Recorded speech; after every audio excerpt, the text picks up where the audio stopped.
Good afternoon, ladies and gentlemen. Welcome to CitizenAY, the platform where we speak truth to power. This afternoon, we're going to talk about the man that survived. Um, um, he survived. He survived a building collapse, and him and his family survived. Many people have died. May their souls rest in peace, those who died. But we want to just let's hear from those who survived, and let's just look at that and listen to what he has to say to us. We're really happy he survived. By the last count, for what you understand, up to 20 people survived. About 7 or 9 so far, I think. 7 from unconfirmed reports say at least 7 have died. So the thing is, those who are telling us to believe in one Nigeria, the likes of Tinubu, the likes of Sanwo-Olu, the likes of Oshibajo, have they come up to the scene? Have they, these are the kind of things that we need to really be asking ourselves. This is why we're going for self-determination, because they don't seem to consider, they don't seem to value the lives of the very people they're asking to vote in 2023 elections. 2023 is not our focus. We must go for self-determination.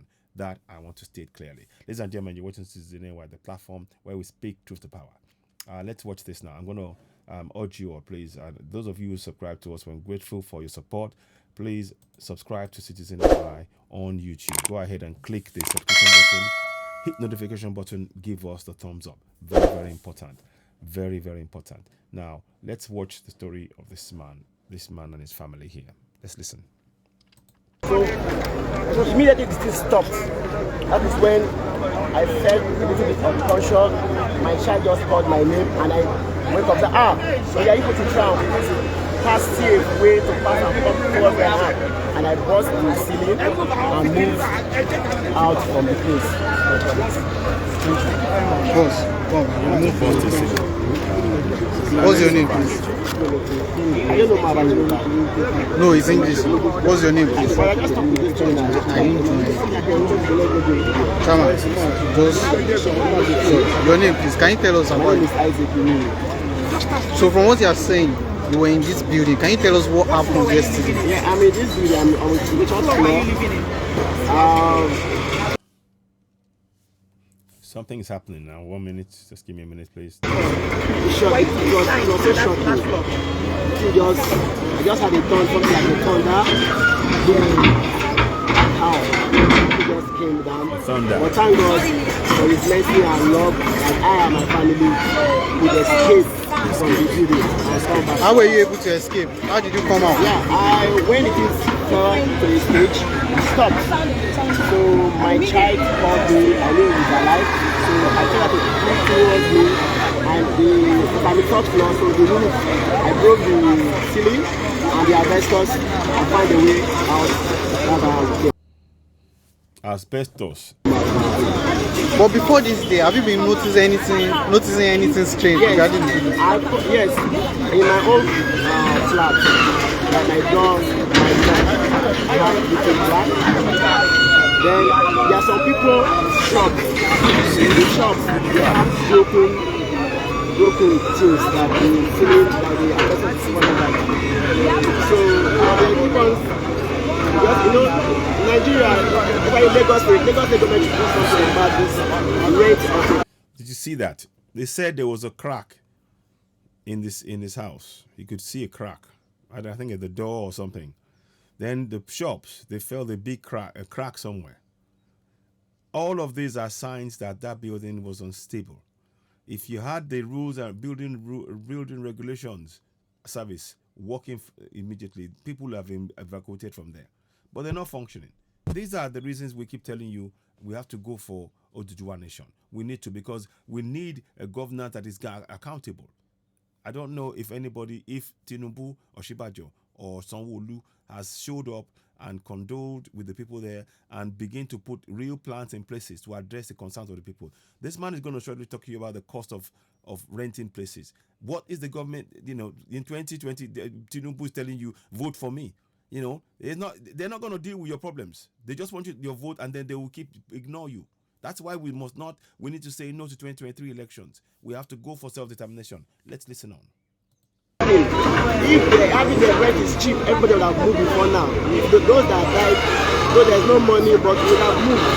If you want to look for a house now, they'll tell you 600,000, 800,000, total package 1 million, total package 800,000. Where is the money? So that's why we are managing to June. One is trying to get out just to see how it can do. So you people were waiting to June to evacuate the building? Yes, because our rent elapsed in June. Okay, your name once again, please. My name is Ebute. Alright, thank you very much. So right here we have the permanent secretary Asema, who is about to he will be giving us. Now it's gonna make some excuses. These people should have gotten there the minute that house started cracking. There should have been people on the team on ground noticing this. There should be a number for people to call, and the teams they should have a list of all properties that are sort of unsafe somewhat. They should have a number, and they should have a contact person that is going to be in each of the areas, highlighting areas where potential houses are likely to collapse. They should have a record of all of this and how to interact with the landlords of those places to make sure that those houses are either rectified immediately or people are evacuated, because it's the lives of the people. Now that they will come out. It's too late. Lives have been lost already. Now let's listen to this guy now. Let's listen. An official update of what is happening and what has happened so far.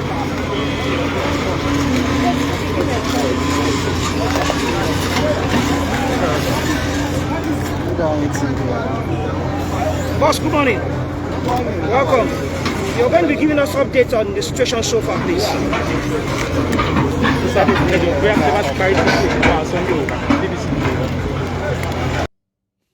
Let's hear. So proceed, sir. Tell us what is the situation so far. The most important thing is that we sympathize with those people that have lost their lives here. But your sympathy is not going to bring them back to life. If the building regulation services had been doing their job,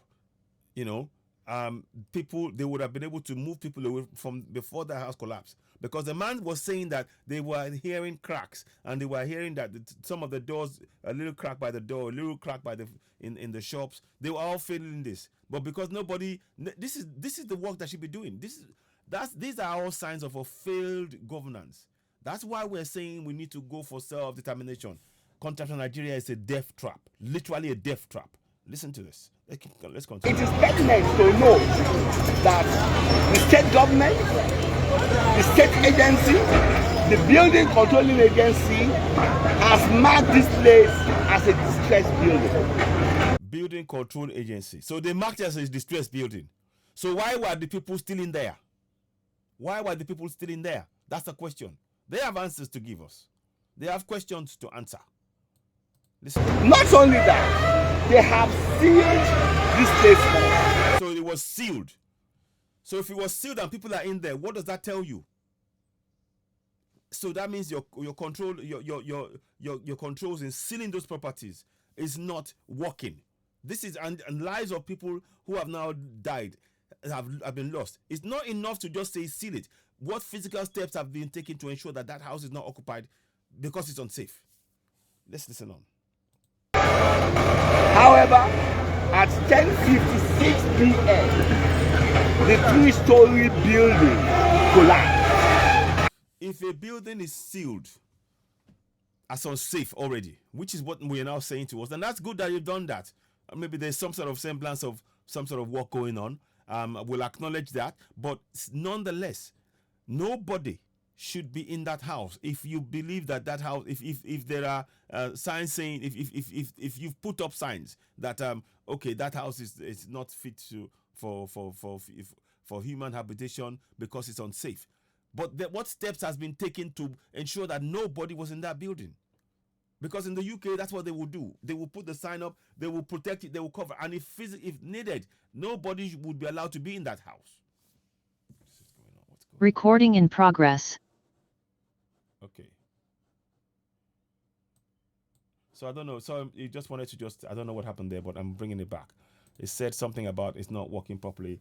So there's a network issue, but we're working on that. So let's carry on. I'm not quite sure what's happening there. I'm going to try and understand that. So just give me a minute. I'm not quite sure what's happening there. So now, So let's carry on anyway. Beg your pardon. So now, so let's listen to where. And immediately it collapsed. We activated the Lagos State Emergency Response Plan, and all the major key stakeholders were on the ground. It was led by the Honorable Commissioner of Special Duties, Engineer Bangoche Martin. And with that, we are able to rescue 22 people alive. Out of the 22 people that were rescued alive, 2 sustained severe injuries and were transferred to Lagos State Teaching Hospital for further treatment. However, 8 bodies were recovered and were taken to the mortuary. And you can see the operation commenced since yesterday. The operation is still ongoing. Search and rescue is still ongoing. We have all our equipment in there.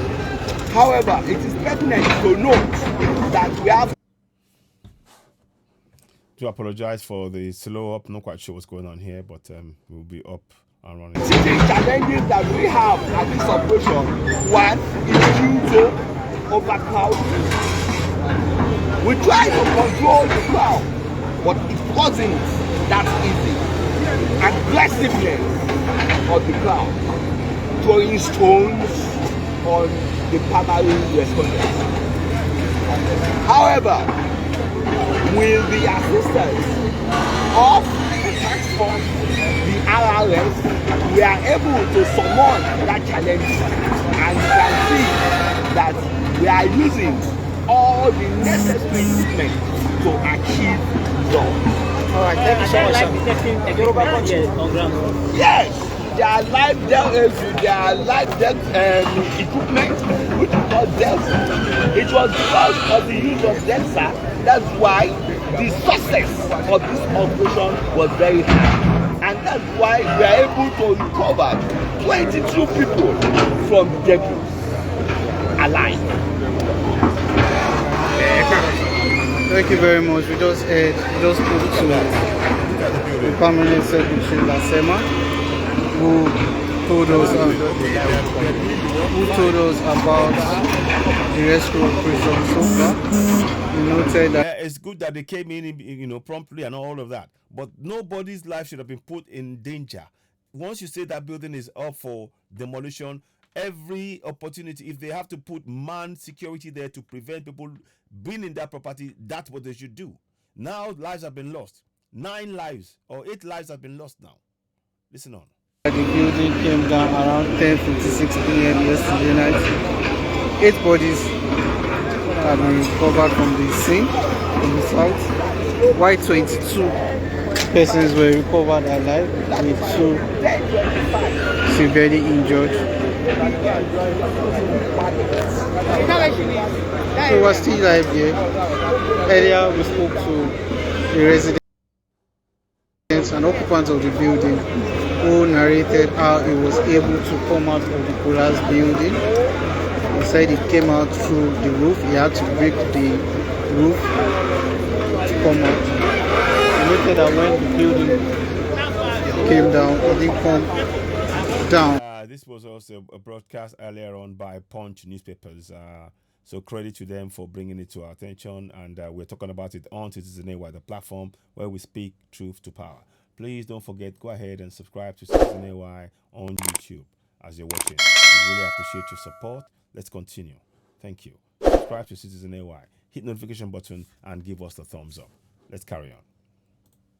Entirely at once. It came down, then stopped. When it stopped was when they were able to come out. We're still live here at Ebute Metta, Ibadan streets. We'll be trying to speak to more people as time goes.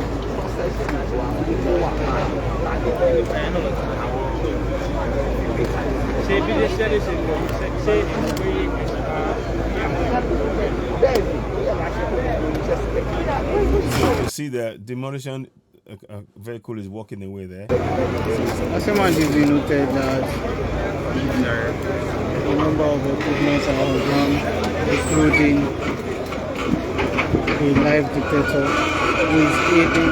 which is aiding the army responders to identify if there is still any life under the rubble. He also noted that when his men arrived and others Yeah, we'll be back in a second. Not quite sure. arrived,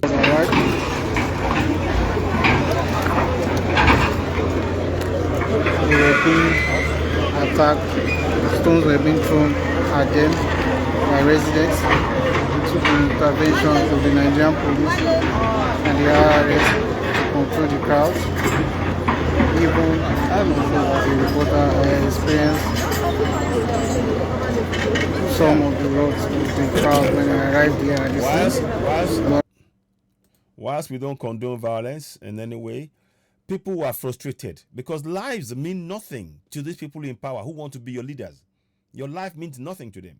They don't carry out the rules and ensure that rules and regulations are complied with. Make sure that what should be happening is a house that's condemned like that, nobody should be able to get into it. They should be manned with security people that will prevent people from going to the houses whereby 8 people have lost their life because of the failure of the government to ensure that people people kept away from houses that are deemed to be condemned and unsafe for anybody to live in. Let's carry on. Right now, with the number of security operatives on ground, things are a little bit under control. Also noted that the building had been sealed off by the Lagos State government.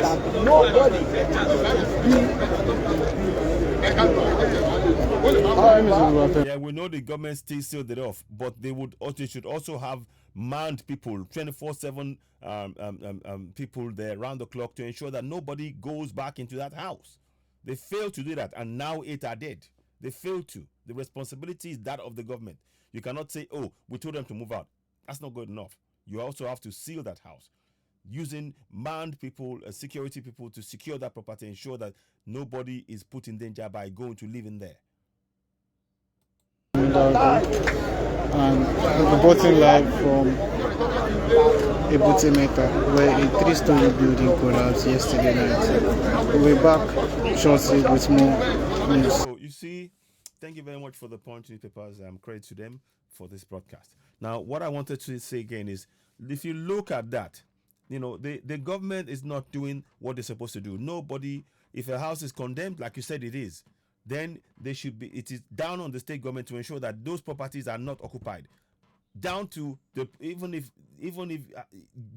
using people, security people there, or the officials of the state to make sure that place is manned with security 24/7, so that nobody has any tries to live there. But again, when you're failing to provide affordable houses to the disabled, to the community, then they risk trying to live in wherever they can find. And somebody, for all we know, they might have condemned it. Somebody might have been paid money now. Don't worry, look the other way.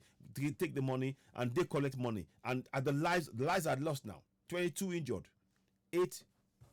So ladies and gentlemen, you're watching CitizenAY, the platform where we speak truth to power. I'll be back later on.